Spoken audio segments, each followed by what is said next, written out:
Hello, everybody, and welcome back. It's Han Talks First. I'm your host, Han, and it's a special episode this week. It's a special day, a special couple of days we're having because it's May the 4th.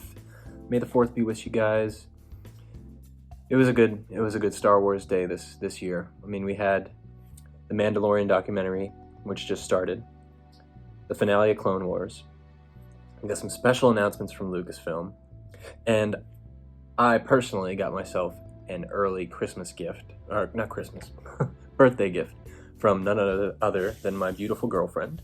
And check this out, she got me this, The Return of the Jedi, the official collector's edition magazine from 1983 when the movie came out. And it's all in the behind the scenes and the pre-production of this movie, and in mint condition. And it's just so cool. It's like she knows I like Star Wars or something. For all the audio listeners out there, check out the YouTube page to see what the cover looks like, because it's beautiful. And it also has some background illustrations too, I assume from Ralph McQuarrie. Just some of Jabba's palace, and then of the Endor village. There's a glare, I'm sorry. But yeah, so that was a nice surprise to get as well. But yeah, I hope you're all enjoying your Star Wars day. This episode is a little delayed. I'm sorry, but I was just having too much Star Wars fun. And me and my girlfriend both watched the first part of the docu-series on Mandalorian, and we finished Clone Wars. And we're gonna talk about it today, but it was all just so wonderful. There was also something else we watched that's not directly related to Star Wars, but it is to Daisy Ridley, and that is she was on a television series or like reality game show series called RuPaul's Drag Race, and she was one of the judges. And for those of you who don't know what that is, it's a drag competition show where these girls have different types of challenges they have to do each week, making drag and then presenting it to these judges, and each week they apparently have a new celebrity, and Daisy Ridley was on this week, so we watched that, and it was really cool to see her and talk about drag in space. So if you're interested, go check it out. I'm sure there's clips on YouTube, but the whole episode itself was actually pretty entertaining, not gonna lie. It's not something I'm normally into, but I had fun with it. So anyway, again, thanks for being here, for being avid listeners that you are. If you're on the YouTube channel, sorry you have to look at my face, but let's get into like all the good stuff, right? So I'll start with like the special announcement that we got from Lucasfilm themselves. I'm sorry for the background noise. That is the puppy. He is slowly making his way to go get a drink of water. But so anyway, I'll start with the announcement from Lucasfilm, and it was that Taika Waititi is going to be directing and co-writing a new Star Wars movie, which is we should have foreseen it coming. It's still exciting news. He shot the finale of the season 1 of Mandalorian, which was great, and it seems like that was his testing grounds for him to possibly come in and do a movie. So I have some concerns, obviously, with anybody who would come in to do a Star Wars project. Mainly, it's just has to do with the humor, the Taika Waititi humor. All of his stuff is very funny and oriented to Taika Waititi style films, and which I love. However, I'm not sure if it'll mesh in well with the Star Wars world. But he's a great filmmaker, so he probably knows how to, write specifically for one thing rather than an original idea that he comes up with. So we'll see what happens. One thing I did think about when this came up was, what if this is the movie that Kevin Feige is said to produce? Because remember, a few months ago, Kevin Feige announced that he was going to produce a Star Wars movie. And it would just make sense that, he's the one who would pick the director. So maybe he pitched the idea of Taika. And thereafter, they were like, okay, well, let's give him The Mandalorian and see if he can do an episode on there. see if he can like fit the Star Wars world. And then from there, they were like, okay, he's approved. So maybe that'll be announced. That's my theory anyway. I would like to see that come true, but who knows? Maybe he's just Kathleen Kennedy producing it herself. We'll see. So let's talk about Mandalorian, right? There's some stuff I want to talk about regarding season 2. Some comments Dave Filoni has made, the lineup of directors and characters, and also just talking about the Disney Plus gallery of Mandalorian, the documentary series. So first of all, I want to talk about what Filoni said. Dave Filoni, for those of you who don't know, is the executive producer on the show and also co-writer, and he's directed a few episodes, and he's said to direct and write some more in season 2.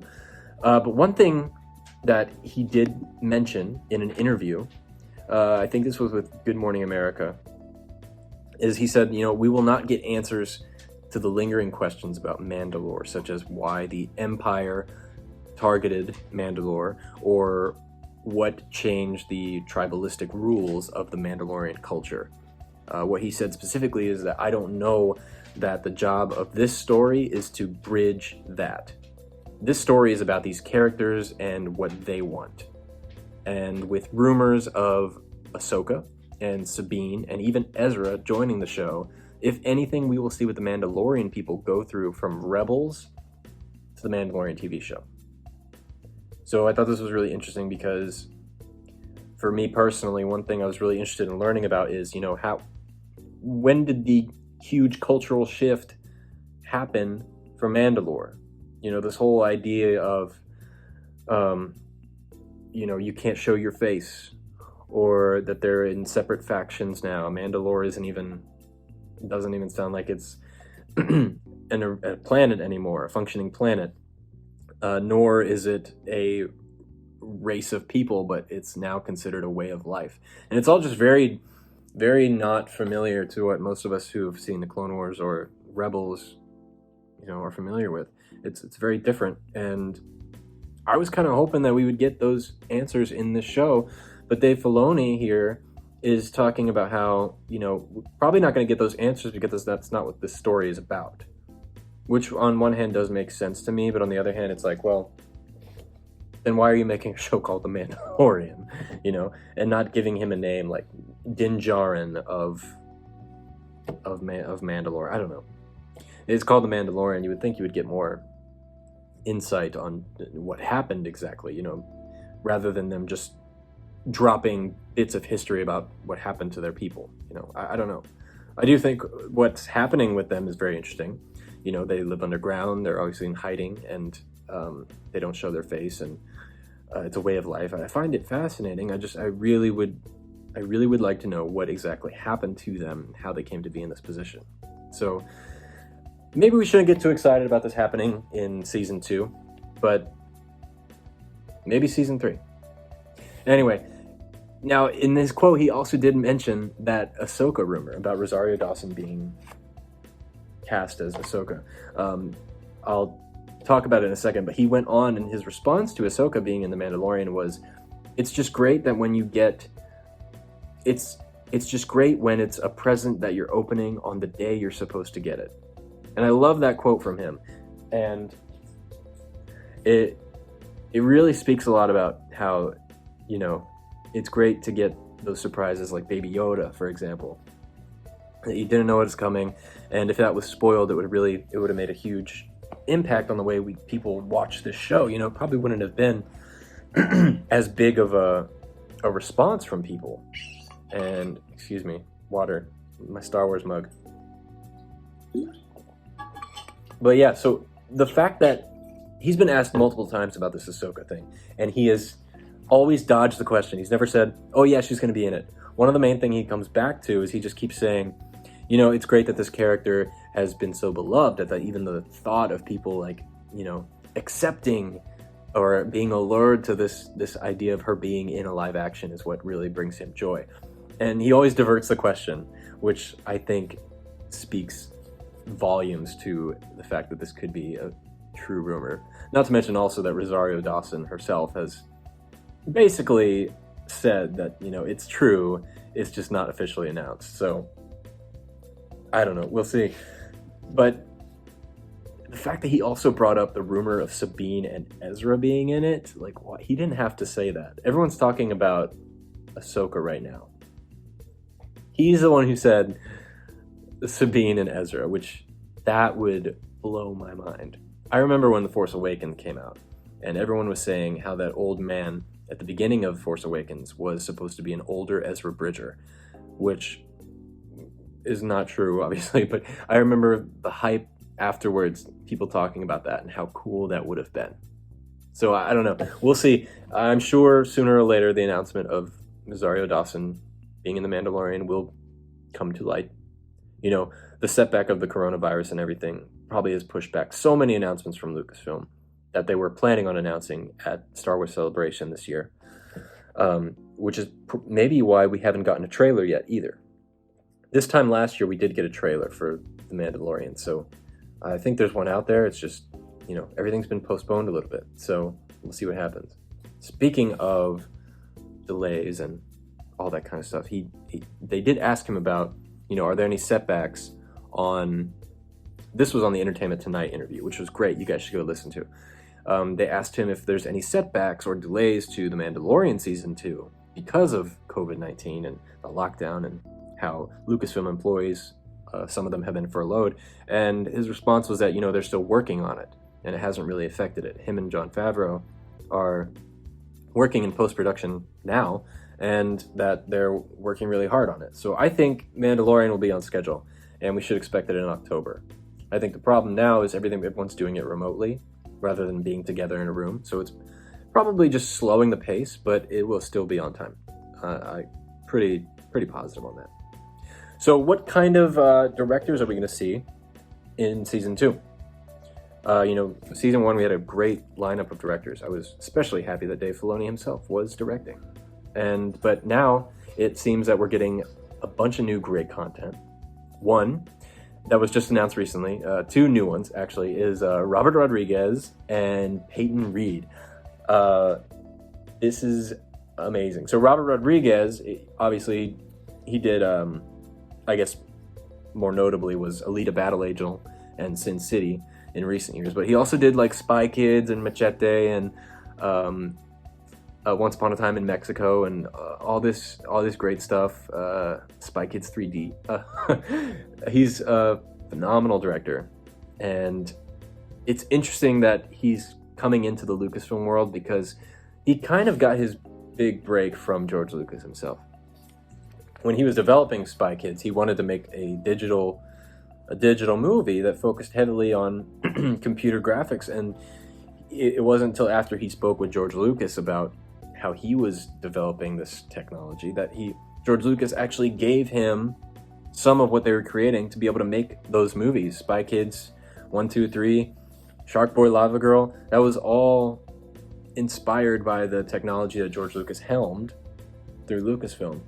So it's probably partially credited to Lucasfilm as well, as far as graphics and animation go. But it, you know, hands-on wise, it was Robert Rodriguez film.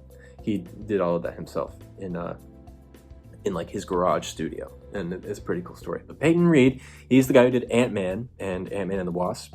I can't think of anything else he's done, but those are the two most notable, I think. So it's cool that he's coming in, so we get a little Ant-Man flair.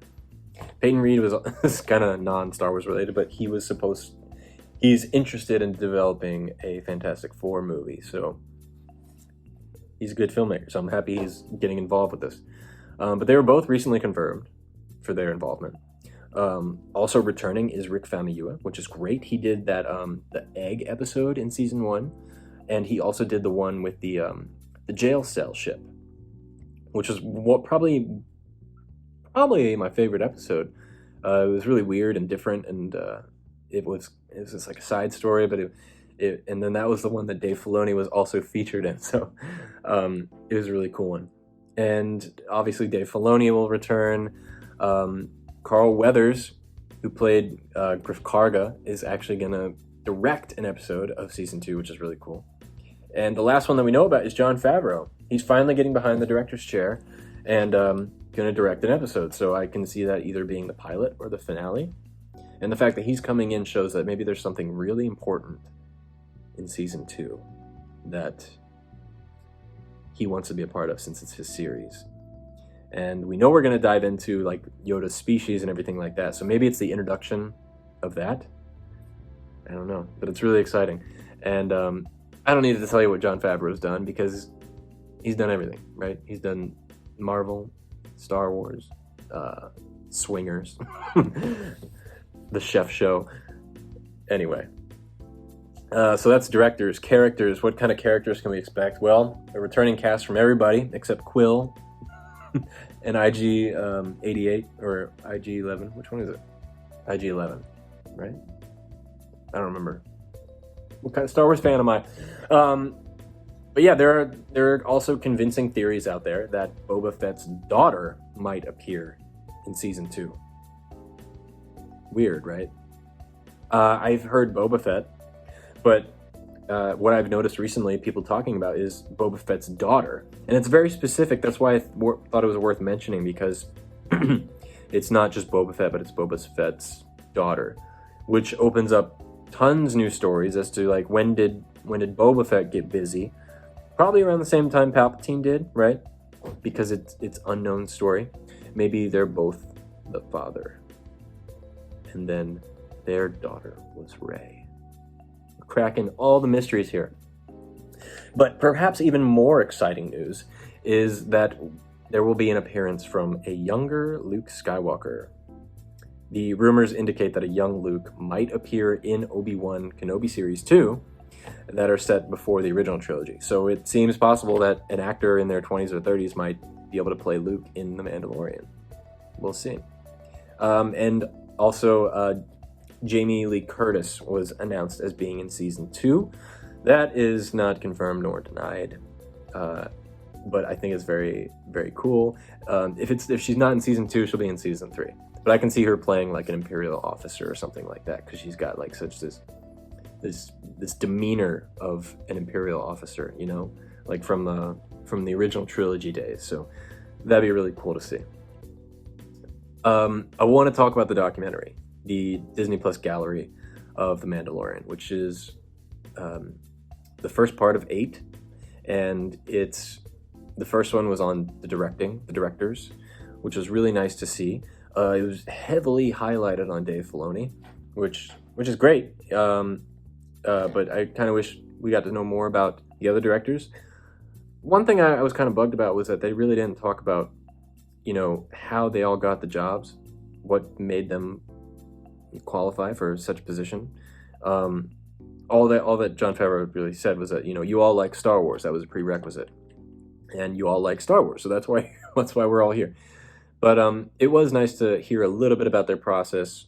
They mostly talked about how they got into it and how great Star Wars is, which is great, but I kind of wanted more behind-the-scene detail. But anyway, there's 7 more to go, and I have some information on what the other 7 episodes will be about. So there's said to be episodes containing the filmmaking process, the legacy of George Lucas and Star Wars, how the cast brought the characters to life, the series' groundbreaking technology, the artistry behind the show's practical models, effects, and creatures, plus the creative influences, the iconic score, and the connections to Star Wars characters and props from across the galaxy. So that said, what the other episodes are going to be about. I'm mostly excited about the George Lucas one and about the score, which is really cool, because I thought the score was one of the most interesting parts of The Mandalorian, as far as like a new interpretation of what Star Wars music could be, or just themes in Star Wars. And I also think it was the thing that changed the most throughout the first season. It started off a little rough, in my opinion, and then it gradually found its voice and became its own thing. And towards the end of the series, I actually really did enjoy it, but not so much at first. So I'm interested to hear about the process that took place, because Ludwig Göransson, who is the composer, I think is one of the greatest of our times as far as an engineering musician goes. The stuff he did on Black Panther was incredible and very delicate, and I really loved watching the documentaries on how he did that music. So, and of course, the George Lucas episode. I want 2 hours on George Lucas. I would just want a documentary where I just watch what he does during the day. You know, Dave Filoni was talking about how, you know, he hasn't yet shown George Lucas the Clone Wars, or he doesn't know if he's watched them yet, the last season, because George Lucas is such a busy man. He says, you know, people don't often realize, but George is an extremely busy guy and he does so many things. So I would like to know what he does when he's not on set of The Mandalorian or working on his museum, you know. Is he really working on those experimental films that he said he was going to work on? Maybe. And then will we all band together to try and figure out how to steal them from Lucasfilm? Just like the that movie, what was it called? Where they, Fanboys, where they try and steal the first copy of The Phantom Menace before it comes out. That'd be really cool. Yeah, that's the episodes that are coming up. Overall, I'm excited for Mandalorian 2 and to hear more about this documentary, which we'll talk about later once the other episodes come out. I want to talk a little bit more about Dave Filoni, because Dave Filoni, he's just the man. You know, on my notes here, I don't have anything written except for he's the man, because that's what I was thinking when I was making my notes for today's episode. I just want to talk about him because he's getting a lot of attention now, more than he ever has. And you know, he's doing interviews. He was on Good Morning America. He was on Entertainment Tonight. He was on many other shows, podcasts, and you know, Jon Favreau speaking highly of him. Watching him in the Mandalorian Gallery documentary series on Disney Plus was just so nice to hear his stories and how much he cares about Star Wars, and the fact that he's just a big nerd, you know. And I think what he did with this last season of Clone Wars, with all of Clone Wars really, is something really great and reached its full potential. You know, we'll talk about Clone Wars for a minute. It just ended, and it was a great ride. You know, the first 8 episodes, like everyone's talking about, weren't really, you know, what we hoped it would be, or you know, not what we'd hoped it would be, but just more finale-esque. And the last 4 is really what like brought us all to tears and gave us so much joy and what we were hoping for, you know. Those last, so I'll focus on that. So those last 4 episode arc was what we were waiting for, you know. Connecting the dots between what happened from Clone Wars and Rebels, well, I guess more specifically the Attack of the Clones movie and Revenge of the Sith. And we all knew that this series was going to tie in directly with Revenge of the Sith, but the way it did it, I think, was very interesting, and it was that it kind of took Anakin Skywalker, Obi-Wan Kenobi, and Palpatine, and it put them all in the background, especially in these last 4 episodes. And they were mostly talked about in legacy, as far as, like, you know, when Maul was mentioning Skywalker, and they were like, well, what could Skywalker, he's going to become a bad guy for Darth Sidious? And they talked about Darth Sidious being, you know, the all evil mastermind behind everything. And they talked about him as background context characters, similar to how they were talked about in A New Hope. You know, how Anakin Skywalker was mentioned as a soldier who died a long time ago in A New Hope to Luke Skywalker, and how the Emperor was mentioned in episode 4 and 5, about how he's just the overall ruler of the galaxy, and that's all you needed to know. So it was also tying in the fact that that connection between Revenge of the Sith and A New Hope. So I just thought that was interesting. I'm glad now that it didn't have any more Anakin or Obi-Wan or Darth Sidious in it, because that story takes place in Revenge of the Sith. And I think Dave Filoni realized that when writing these episodes, is that, that story is already told, and we shouldn't touch it, or we shouldn't go into those events and see what else is happening around the corner, And it's a respectful way of doing it, and just showing that, hey, other things are going on in the galaxy. This show is about the clones, and it's about Ahsoka. And if you want to know what happens to Anakin, well, we already do. We've seen Revenge of the Sith. So leading up to it, I really wanted it. I wanted to see clips from Revenge of the Sith done in animation, and maybe Ahsoka goes to the Jedi Temple, but that would just be fan service. If we think about it, that would literally just be fan service. There's no need to go back into any clips from Revenge of the Sith. We got that one where the Jedi were sensing a plot to destroy themselves in their little round table discussion. And I think that's all we needed, honestly, because that set up Ahsoka's place in the story, because she left the Jedi organization a long time ago. And when she asks them, what could be wrong with Anakin, or who's Darth Sidious, and Mace Windu tells him, I'm sorry, that's for Jedi only. You're not allowed to know that, civilian. I love that line, but it was necessary to have that moment in there because it shows Ahsoka's place in the story.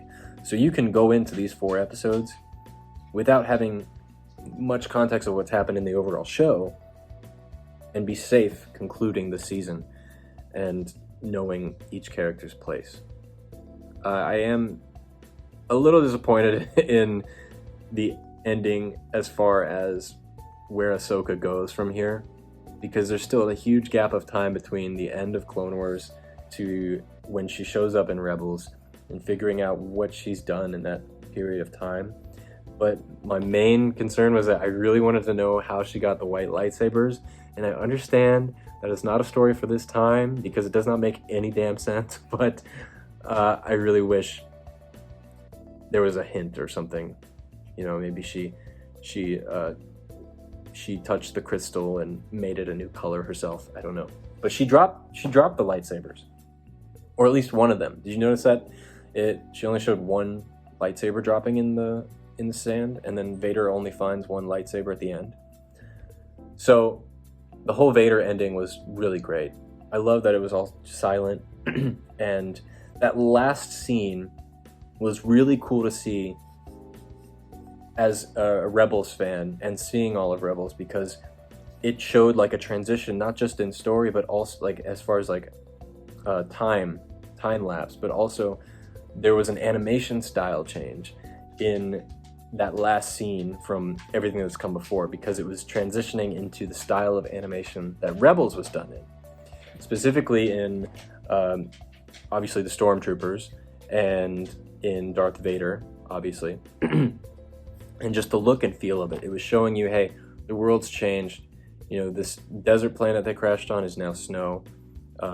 Everything's a little bit more simplified and organized in a empire way, and everything's darker. And it shows that they lost the Clone Wars. That's what the series was about, them losing. And it's a great transition going into Rebels. And for those of you who have not seen Rebels, you gotta watch it. It's a rough start, but I actually enjoy Rebels more than I enjoy Clone Wars. The last thing I'll say about the Clone Wars finale is it didn't have that finale feeling.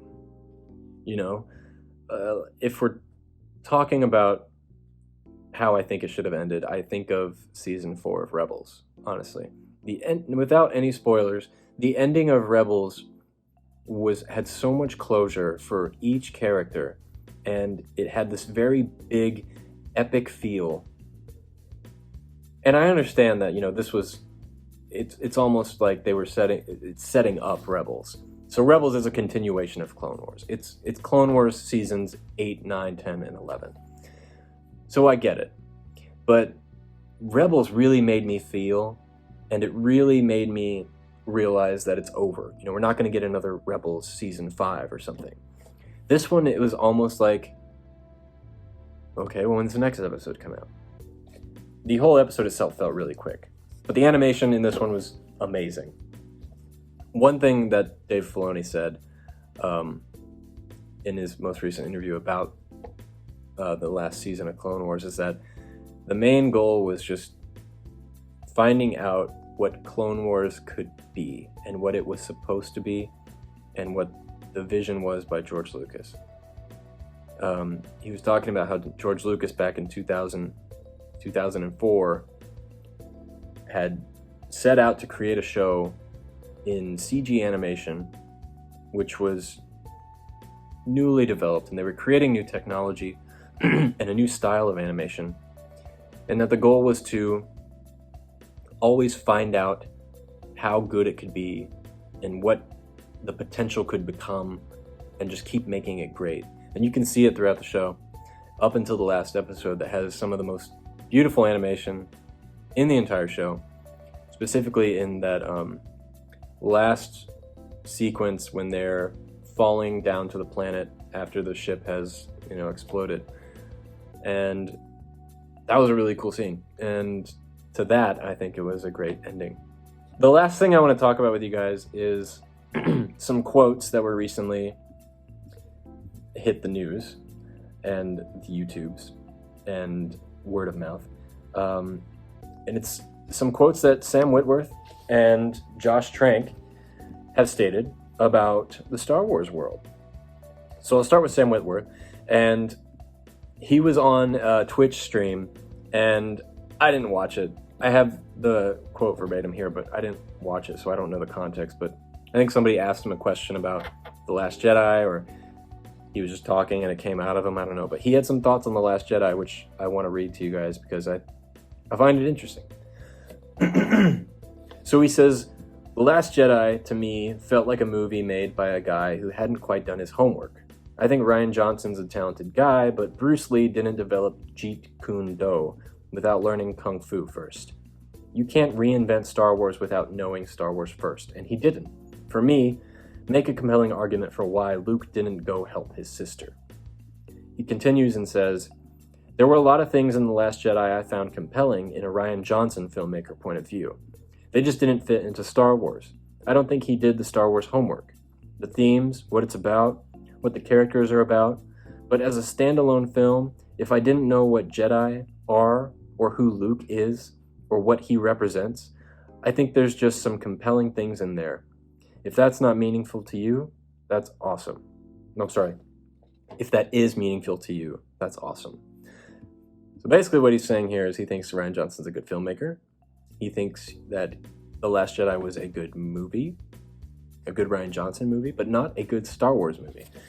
And he's saying, he doesn't think he understood what the universe was about. And I 100% agree. It's no secret or surprise that I did not like The Last Jedi, which is cool. But there was just something about it that just didn't feel right to me. And like Sam says, for some people it works, and it's the best movie ever, and that's wonderful. But there's got to be something about the movie that isn't right if it's so controversial, even 4 years later, right? It's a very interesting movie. It's a challenging movie. It's hard to talk about. It's hard to dissect. For those of you who don't know who Sam Witwer is, he is the voice of Darth Maul in Clone Wars and Rebels. And he's also a huge Star Wars nerd, and his head is filled with Star Wars knowledge. He knows so much about this world, and he's just a big nerd overall. But I really like how he came out and said this, because I often feel like a lot of people who are directly affiliated with Lucasfilm or directly affiliated with Hollywood in general do not actually share their feelings about The Last Jedi. I feel like a lot of people are not silenced, but maybe scared to talk about it or share their true feelings about this movie in particular, because also there was a dramatic shift in what people wanted to, or how many people wanted to make Star Wars movies after The Last Jedi. A lot of people were leaving projects. A lot of people were getting fired off the projects. A lot of people weren't were getting offered to make Star Wars movies, but then they just declined because, they don't want to be harassed by fandom. But I honestly believe a part of that is also has to do with the fact that this movie was a drastic change in what Star Wars means to not the people, but to the filmmakers themselves, and a lot of people just didn't agree with that. And I know that's just my opinion, and I know it might sound like I'm looking for an excuse to hate on The Last Jedi, and that's honestly not it. I just wanted to bring this to attention because no one from Lucasfilm has really talked about The Last Jedi in this way. And there are people that talk in a positive way, but it's very few. And when they do, it's very defensive, and they often talk around the subject, the issue, the main problem, which is the divisiveness. And I'm glad he had such candor in his response here, and that it wasn't too like, it was a terrible movie, it was so bad, it's not my Star Wars. I think it was a respectful way of saying it, and I hope it lets more people be open about their feelings about the movie. And I wish we could have those conversations and not have to worry about who's right and who's wrong, But nothing's going to change it. The Last Jedi is here to stay, and we have to, as Cap would say, we got to move on. So anyway, the second little quote here I have is from Josh Trank. For those of you who don't know who Josh Trank is, he was the guy that made that movie called Chronicle, which came out in like 2012 or something like that. No, it was like 2009. It was really early. It was one of those handheld movies. I didn't really much care for it, but I remember at the time a lot of people were like talking about how great that movie was, and a lot of filmmakers in Hollywood were very eager to work with Josh Trank because he made that movie. But anyway, so Josh Trank was actually supposed to make a Boba Fett movie. I think the announcement was going to come in 2015, 2014, something like that. Now, he was coming into the Star Wars world freshly off the Fantastic Four reboot, which would go on to be one of the biggest commercial and critical flops of that year. And there were so many issues on the set of that movie, and it has to do with why he didn't get to complete his Boba Fett movie or start developing his Boba Fett movie. So he actually came out and finally talked about what happened during that situation. So he explains that, during the times of, right before the Fantastic Four movie was going to come out, that everyone was talking about all the issues that were involving Trank on the set of the Fantastic Four. I don't know all the details, but I do know that a lot of the studio heads and executives were really taking over that movie and kind of not letting Josh Trank direct the movie he was expected to make or intended to make. And so he was getting overrun by people trying to make the movie that he was supposed to make, and it just caused a lot of drama, etc. And all of that talk and word about drama on the set of that movie made its way to Kathleen Kennedy, and then and of course other people at Disney and Lucasfilm, and they started discussing, well, hey, maybe we shouldn't work with this guy if he's going to be such a problem. So Trank explains that Kennedy and him agreed that he should cancel his appearance at the April Star Wars celebration, where he was going to share the first details of his Star Wars movie with the world. And at the time, he had tweeted that he'd come down with the worst flu of his life. But the real reason was all this information about the drama on the set of the Fantastic Four had arose. And they just thought it would be better if he didn't show up and they didn't announce the movie. So days later, industry insiders reported that he was fired from the project. And Trank said in a personal statement that he departed the film to, quote, pursue some original creative opportunities. Now, today, Trank claims, I quit because I knew I was going to be fired if I didn't quit. And Trank shared that he privately told his managers that he was done looking for work making blockbuster movies. So this article is a little little wordy and doesn't quite make total sense. Basically, what he was saying was that he thought if he didn't quit, he was going to get fired because of rumors about what had happened on the set of the Fantastic Four. And they were going to fire him because they were scared of running into similar issues, filmmaking issues, drama issues, and he just decided to leave.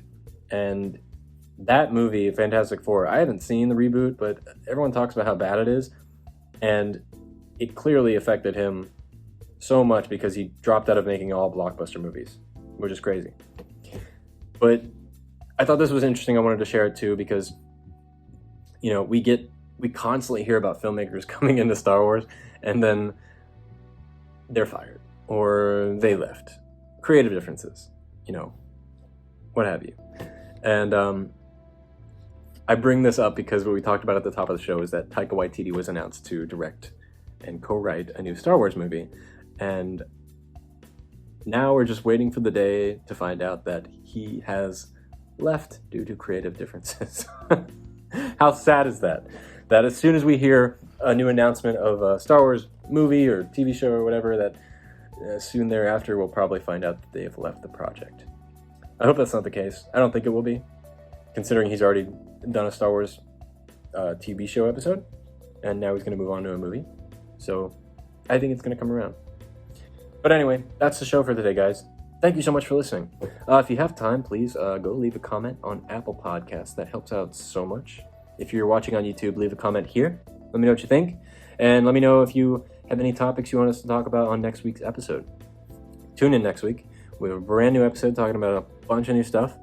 And if you're not a regular, we release episodes every week. So get excited, get subscribed, like this video, like this podcast, and get ready for more Star Wars. Now, somehow, some way, somewhere, this week, may the Force be with you.